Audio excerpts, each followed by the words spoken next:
According to the misinterpreted effort hypothesis, students typically avoid strategies that require a little more effort even though they may increase learning efficiency and bring better results. Common strategies like linear note-taking will bring common results and fast knowledge decay. But the results and retention could be far higher using other strategies based on neuroscientific research. That's why I designed the customizable 6R routine, which stands for Retrieve, Review, Read, Reflect, Record, Relate. I was inspired by experts like Jim Quick, Andrew Huberman, and Justin Sung. Because many of my findings are general recommendations, I'll present my insights in a largely non-sequential fashion. Let's get started with the first part, retrieve. Before studying, Huberman recommends a practice dubbed overt attention, staring at a point in the room for 30 to 60 seconds to boost focus. In case that's a bit too weird for you, other things you can do before or after a session to receive similar benefits are exercise, deep breaths, and cold showers. Consider taking a shallow nap, doing yoga nidra, or meditating within an hour after studying due to the benefits of rest. Ideally, we'd get enough sleep at least 80% of the time, especially since memory recall is worse when we're tired. Thus, sleeping matters more than studying. This is partly because the information we acquire during a given day is for the most part consolidated in our long-term memory on the same day we receive the knowledge. According to Huberman, there's no need to combine over 2 or 3 techniques. Behavioral tools come first, then nutrition and sleep, then supplementation, and then maybe prescription drugs. There's a reason why our bodies work the way they do. We evolved to achieve an optimal level of each hormone. All drugs have side effects. Use them only when needed. Place your phone somewhere where it can't distract you. Alternatively, you can use it to film yourself being productive and see how long you last. Also, remember that you shouldn't use your phone during a break due to how distracting it is and can continue to be through lingering thoughts. To better remember to do something in a particular place and time in the future, visualize yourself vividly doing it. For example, imagine yourself passing the library and returning the book. Visualize the details of the context where you need to remember the intention, objects, buildings, people. If you cannot remember a particular concept that you studied during your exam, actively remember as many concepts as possible which are related to this concept. Actively remember as many concepts as possible which you studied before and after this concept. Visualize yourself in the context of studying, sitting at the desk in your room, etc. Try to remember what time and where you studied the concept, what kind of mood you were in, and what had happened on that day. Simply imagining the context of encoding can be helpful to generate enough activation to successfully retrieve the memory trace. Also, try to remember the details of the context in which you studied the particular concept you are struggling with, such as what page it was in the book, what other concepts you studied before and after this concept. Cues can be relevant or completely irrelevant, like what you had for lunch, since any associated info will prime your memory. Since memory is partly environmentally based, consider using a certain smell, like peppermint or rosemary, flavor, or song to stimulate it. On a related note, you can associate info with certain parts of your body, which also comes with the benefit of moving your body as you try to recall. Review. Spaced practice, if done properly, can save 20 to 30% of time and is more effective than cramming due to the spacing effect. Spaced learning in conventional use consists of 3 intensive instructional periods, separated by 10-minute breaks or distracting material unrelated to the learning outcome. These 3 instruction periods present the same information, each with a different emphasis. This sequence in a session is present, recall, understand. Present is introduction to new info. Recall can involve discussions or self-reflection, and understand involves higher order thinking, critical thinking, problem solving, or using concepts in new contexts. To implement, figure out learning objectives, a time frame of at least 30 minutes, simplify content, use spaced repetition, associate the new with the old, learn in different formats, use active recall, reflect, and track progress. Micro-learning refers to breaking the learning content into small, bite-sized information modules. Note, connecting what you're learning to prior knowledge causes a snowball effect with your learning. Break skills down and organize from the most important to least important parts, Pareto principle. Through the production effect, reading aloud aids in memory. To make use of it, only read out the important parts for the sake of distinctiveness. However, singing information isn't necessarily helpful even though rhymes are memorable. Idea: considering the importance of distinctiveness in memorization, reading aloud in a funny voice may help, and it at least can make learning more engaging. Elaborative rehearsal is a way to memorize information more effectively and maintain it in your long-term memory. This method of memorization connects information you already know with new information. Research has found that by making associations between what you're trying to learn and what you already know, your brain processes the new information in a more in-depth way. Maintenance rehearsal is the straight repeating of information to memorize it. This type of rehearsal is also called rote rehearsal. After reading something new, try rephrasing the information using words that are already familiar to you. You can take it a step further and explain the concept to someone else in your own words.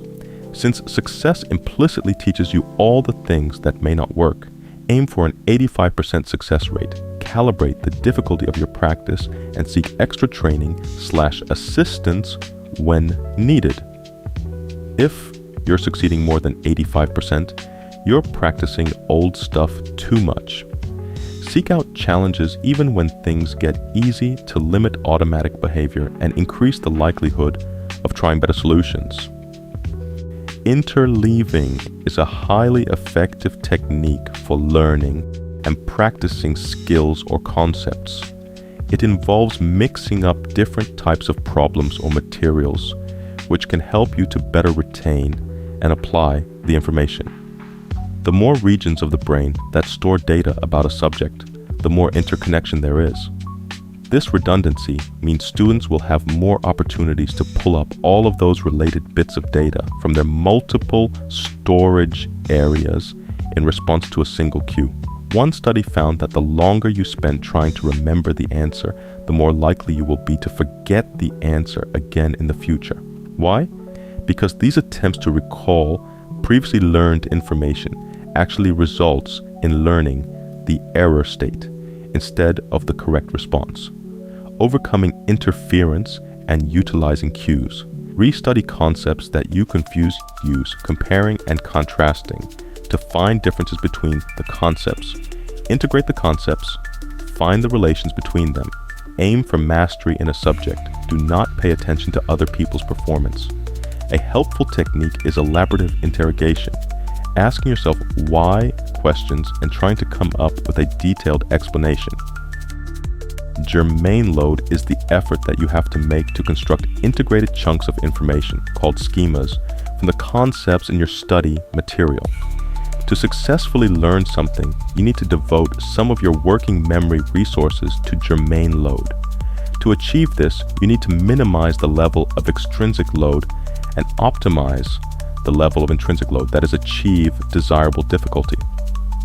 If your study material feels too complex, then you need to reduce your intrinsic load. If your study material feels unclear or confusing, then you need to reduce your extrinsic load. To reduce intrinsic load, use segmenting and sequencing or find some worked examples. To reduce extrinsic load, find study materials with clear language and modest graphics and approach solving problem in a goal-free way. Materials should be designed to avoid needing to flip between pages or parts of a diagram to understand the material. Redundant information impedes learning, such as improperly designed diagrams, which can cause the split attention effect to occur. Follow the coherence principle by excluding irrelevant content, such as presenting information in only one medium at a time to avoid the redundancy effect. The modality effect suggests that it is better to present the information using two different formats. For example, when learners are given a diagram, the words on it could be read out loud instead. This allows them to process the visual information separately from the audible information. reducing a risk of a cognitive overload, isolated interacting elements effect, by processing some elements in an isolated way and then combining these together. This was found to be effective in an interesting study where students had to expand brackets. In one strategy, students were presented with the full calculation, whereas the other strategy broke down the calculations into 4 different problems. The researchers found that when an isolated interacting element strategy was used, students did significantly better than those in the full worked example group. Goal-free effect. On the other hand, having a goal-free problem would use more general wording such as calculate as many angles as you can. Goal-free problems require students to then focus on the information they have and require more problem-solving skills. This type of wording also requires low levels of cognitive load and helps to facilitate learning.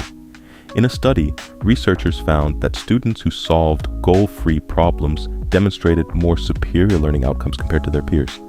The transient information effect occurs when permanent information, such as written text, is converted into equivalent impermanent information, such as speech, resulting in reduced learning. This is why notes are especially important for videos/lectures. The variability effect occurs when learners' exposure to highly variable tasks results in better learning. Novice learners should initially be presented with low variability, high guidance learning tasks to reduce a potential cognitive overload. More variability tends to make initial learning more challenging, but eventually leads to more general and robust performance. Combating an aspect of the mental set, the cognitive trap that is the Einstellung effect. Actively engage in diverse problem-solving techniques. Deliberately expand your toolkit of approaches by embracing methods that may initially seem unfamiliar. This fosters a sense of cognitive flexibility that enables more innovative and adaptive responses to challenges. By consciously exploring various methods, you break away from habitual thinking patterns, fostering a dynamic problem-solving mindset. Thus, having strict routines for creative thinking or problem solving may be doing more harm than good. Besides problem restructuring, you can also draw inspiration from or encourage diverse perspectives, which includes adopting a beginner's mind since they're more open-minded. It also helps to break down problems for nuanced solutions and to not problem solve when tired. Taking breaks from problem solving can enhance creativity and innovation. Stepping away from the problem for a few hours or even a day will enable you to come back to the problem with a fresh perspective and hopefully better ideas. This period of time is called the incubation period and is usually when we come up with our best innovations and solutions. Seeing as breaks aid in creativity, it could be said that mild procrastination helps. Thus, feeling fear or doubt about ideas can also be viewed as valid, as they encourage refinement. It may take various bad ideas before you have a good one, so patience is key. Don't worry about being first, since being different is more admirable. Tough problems often need lots of time, meaning you'd want to start on them first thing on a test. Difficult problems can also scream for the creative powers of the diffuse mode, but to access the diffuse mode, you need to not be focusing on what you so badly want to solve. Collective working memory effect. Research shows that collaborative learning, when people work together in small groups to help each other learn, is an effective instructional approach. Collaborative learning can create a collective working memory, which potentially gives learners an expanded capacity to process information. Individuals don't have to remember as much. Perhaps you felt that group learning was a waste of time and effort when communicating with team members or when organizing team tasks. These activities are transaction costs, which require the resources of working memory to pursue. This can be avoided by using collaborative learning and problem solving for complex tasks alongside making use of support, delegation, and ideally familiarity with each other. Although your motivation can benefit from being tied to other people, you ideally wouldn't study with others to limit distraction. Still, learning circles can provide an enriched environment for education. The contextual interference effect is a well-established motor learning phenomenon. It refers to the interference that is experienced when practicing multiple skills or variations of a skill within a single practice session. Low contextual interference practice typically produces better performance during practice, whereas high contextual interference practice leads to better performance during retention and transfer tests.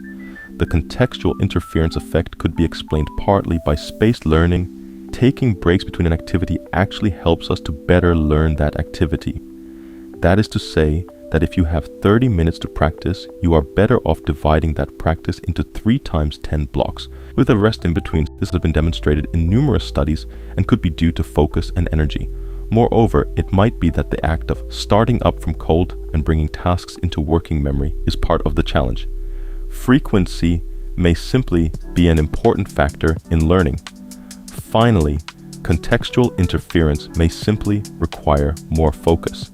Switching from one task to another is more challenging and less boring. That means you pay attention, and attention leads to plasticity. Andrew Huberman supports this. Self-explanation principle. Self-explanation is the act of trying to explain how new information is related to known information or steps in a problem-solving process. You study a segment of material and then try to explain how it is related to what you already know and other parts of the topic.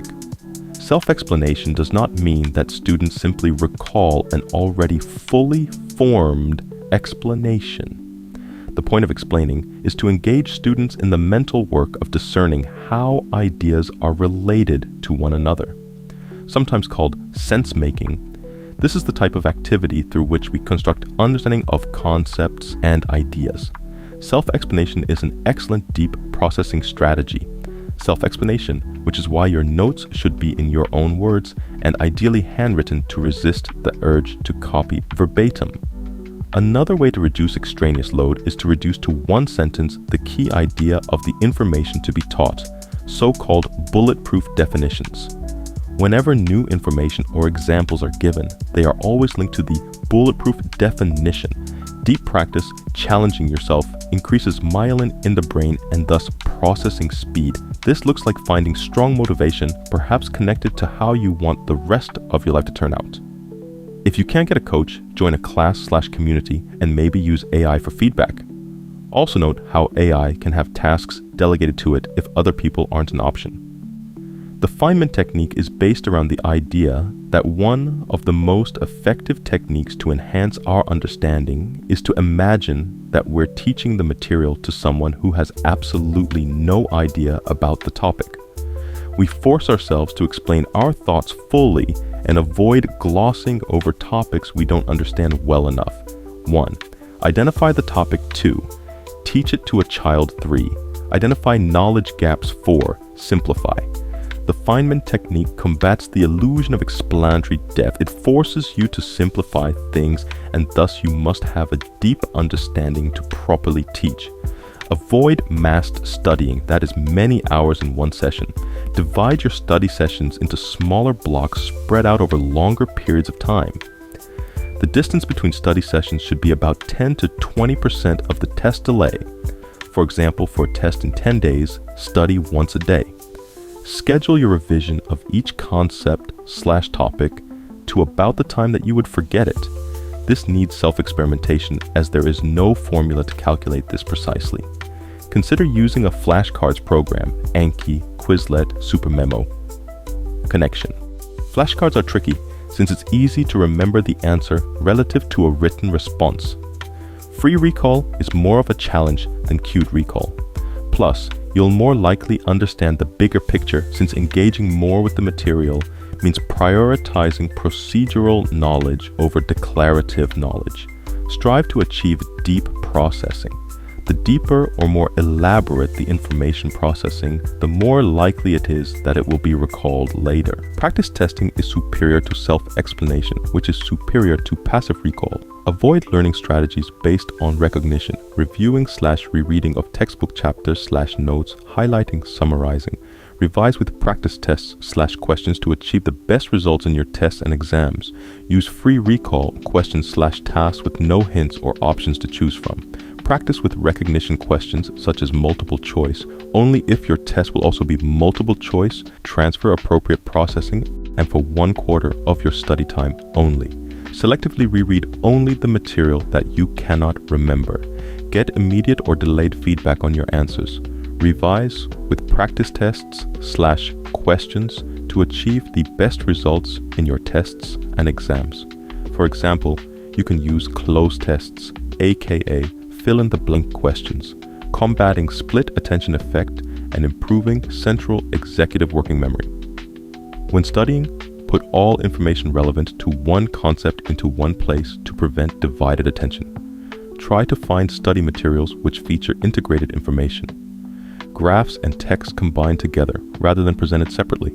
If necessary, redraw or photocopy different parts of your notes, textbooks, lecture notes so that everything is integrated. Design your own study materials like flashcards in an integrative way to boost your memory.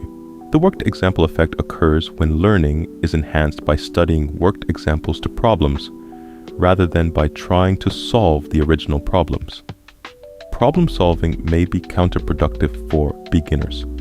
Beginners do better when shown worked examples solutions instead. Examples, especially multiple, are preferable over abstract descriptions. Also note that completion tasks, incomplete worked examples, are an option alongside visualization of the problem solving, the imagination effect in which experienced learners solve a problem using their imagination. Test yourself with open-ended questions, in contrast to multiple choice, which doesn't require as much recall. Also test yourself right after learning the material, and remember that your emotional state/context matters during the learning process. And one way is to take a cold shower/drinking coffee after for adrenaline. State-dependent memory. Any activity or drug you do during studying will be connected to the memories, meaning you'll recall them better while you do that thing. Thus, it's best to study in the same mental and physical environment you'll be in during the test, or to study in various possible states to make the memories independent from any particular one. Spend at least 1/4 of your study time simulating the state you will likely be in during your exam. For example, sit at a desk, time your answers.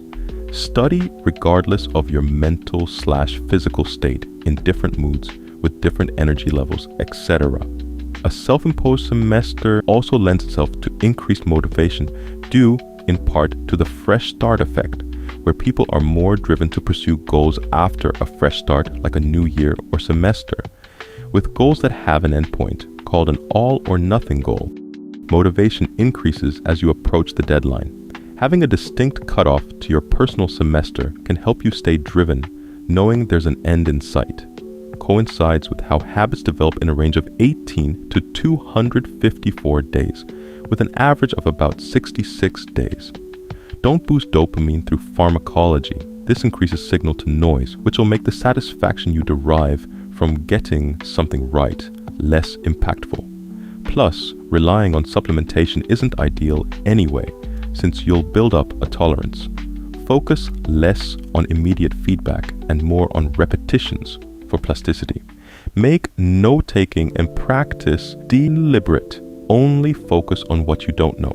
Consider reverse thinking. Thinking backwards, also known as retrograde reasoning, can improve our ability to make decisions, recall memories, and solve problems according to cognitive science research. This technique can be used in learning. Spacing effects. If we pause every so often for 10 seconds and do nothing during the pause, neurons in the hippocampus and cortex, areas of the brain involved in learning and memory, engage the same patterns of neural activity that occurred during the actual activity of reading, musical practice, skill training, etc., but 10 times faster, meaning you get 10 times neural repetitions completed during the pause. These gap effects are similar to what happens in a deep sleep. The takeaway: randomly introduce 10-second pauses during learning. A ratio of approximately 1 pause per every 2 minutes of learning is good, but remember, distributed at random, so not every 2 minutes on the minute. Read. Spoon-fed study advises to stop worrying about always reading slowly. Authors may be redundant, needlessly wordy, or otherwise ineffective. You can prepare yourself ahead of time by looking at summaries, reviews, or discussions to see what chapters are worth spending more time with. Alternatively, just read the parts in the table of contents that stick out to you. Also consider how this advice on skimming applies to speed listening/listening at 2 times speed. Complex ideas can be learned more easily when presented first in parts, thus improving reading comprehension. In kids, studies show that tracing out ABCs as opposed to typing them leads to better and longer-lasting recognition and understanding of letters. Writing by hand also improves memory and recall of words, laying down the foundations of literacy and learning. In adults, taking notes by hand during a lecture instead of typing can lead to better conceptual understanding of material. Those benefits have long been recognized by some. For instance, many authors, including Jennifer Egan and Neil Gaiman, draft their stories by hand to stoke creativity. Handwriting, it turns out, requires a lot more fine-tuned coordination between the motor and visual systems. This seems to more deeply engage the brain in ways that support learning. Consider how you could reap the benefits of tech and handwriting by using a stylus on a touch screen. Consider using Notion or Obsidian for note-taking and make evergreen notes to boost long-term recollection. Use the left and right sides of the brain through capture and create note-taking. Note that writing on paper comes with the benefit of forcing you to prioritize important information. Delayed note-taking is a technique that challenges the traditional notion of immediately jotting down every piece of information as it arises. Instead, it encourages you to delay the act of note-taking, allowing your brain to process and synthesize ideas before putting pen to paper. Connection. Justin Sung believes there's an optimal amount of confusion that allows you to think more about what you've learned, thus causing you to ask good questions and simplify the info before taking notes, thus allowing you to avoid needlessly lengthy notes. However, delayed note-taking doesn't mean you can't take quick shorthand notes. Justin Sung recommends writing notes based on topics, not lectures, as this allows you to create more connections. Relatedly, mind maps are superior to flowcharts because of their limitations could result in you struggling to recall certain information. Sung also recommended taking 20 minutes to pre-study so that you can get a big picture idea and thus a template for your notes. Quality over quantity. A study suggests that going even further is actually a shortcut that helps you lock in learning. This process is called overlearning. Despite having achieved proficiency in the skill at hand, you continue practicing at a similar level of difficulty. It has been proven to enhance the performance of a skill dramatically, especially when you are called to perform the skill under pressure. Overlearning should not be applied to everything. As a process, it is most helpful for motor sequences like sports and instruments, and less helpful for cognitive skills like math. Nevertheless, it could be useful in everything if utilized correctly. By the end of the learning process, subjects needed approximately 20% less energy to perform the task than when they started. If you try to study something new exactly after overlearning, there is a great chance that you won't be able to retain it at all. Participants who waited for several hours between training sessions retained both tasks and performed well the next day.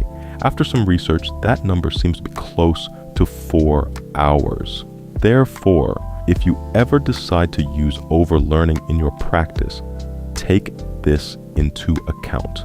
People tend to perform differently in the presence of others. The audience effect is something you can utilize to actually reach the next level. As soon as you've practiced to the point of overlearning, you can try to bring an audience to your practice, which will further refine your performance. It's very easy to turn overlearning into procrastination if you keep practicing beyond the point where the energy expenditure decreases. In addition to that, if the sub-skill you are practicing is not particularly complex, it can create illusions of competence where you think you are competent just because you are good at something easy. Combine deliberate practice with overlearning. To avoid interference, do the latter at the end of the study session in accordance with spaced repetition. Instead of switching to more deliberate practice exactly when you feel like the task at hand becomes easy, continue practicing a bit further. Also, to avoid the interference with any subsequent learning, mix overlearning with interleaving. Reflect. The most powerful way that you can free up your working memory capacity is by drawing on your long-term memory resources.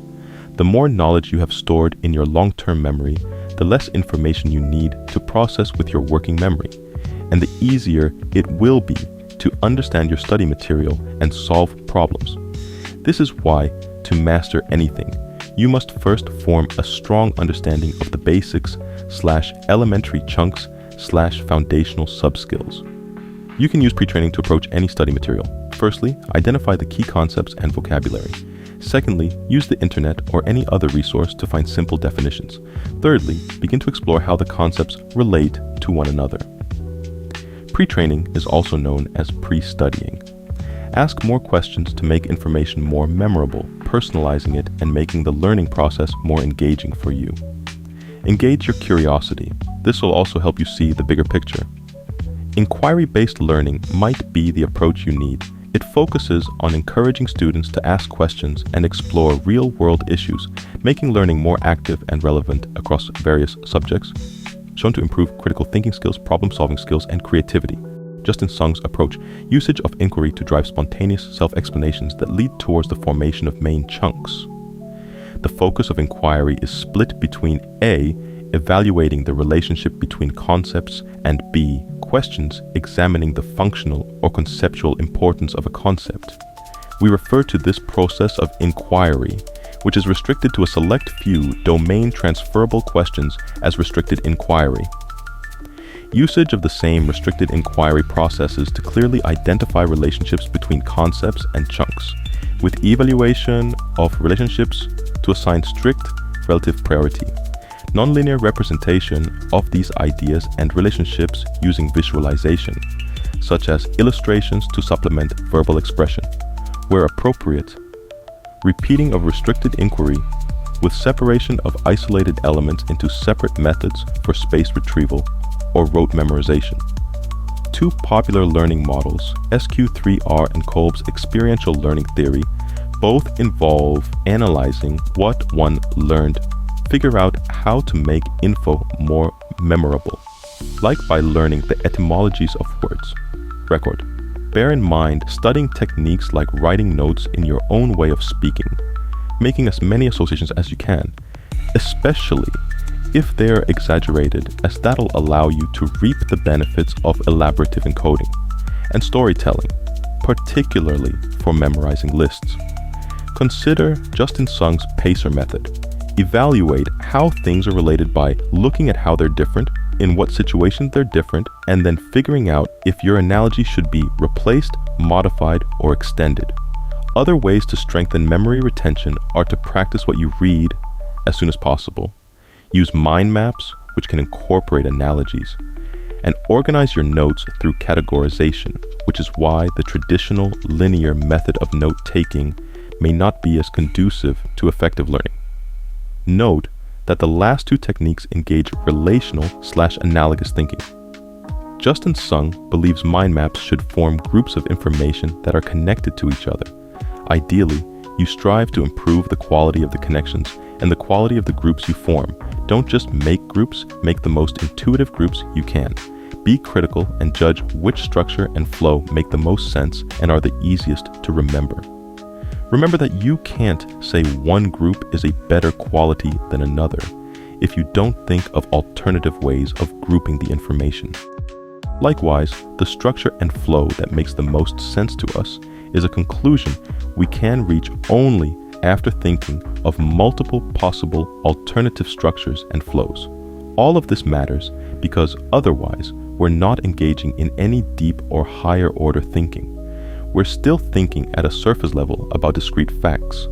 Regarding associations, be mindful that pre-existing biases, aka mental set, which can cause a fixed mindset or even mental rigidity, and assumptions, that is, the illusion of knowledge or competence, can hinder learning. Fortunately, journaling combats these, such as by questioning your assumptions. Relate. Break down complex tasks into small components. Offload the results of intermediate steps onto paper. Try the drawing construction strategy to help you with reading comprehension. This strategy can make you process information more deeply. Try not to oversimplify though. What you're really doing is trying to make a load more manageable. That is, using systems thinking. Figure out how to make info more memorable, like by learning the etymologies of words. Make spider diagrams without looking at the source of your information for active recall. Journal about your process, like by using a 3-minute technique dubbed the metacognitive log that involves the following questions. How was I trying to learn? How effective was my attempt at learning? What's a small, realistic, and achievable change to my techniques that might help me improve the effectiveness of my learning session? To make studying easier, write down keywords, concepts, and questions. Anki and Google Sheets can be used for flashcards. Wakeful rest is a promising technique which significantly enhanced verbal memory after 15 to 30 minutes in both groups.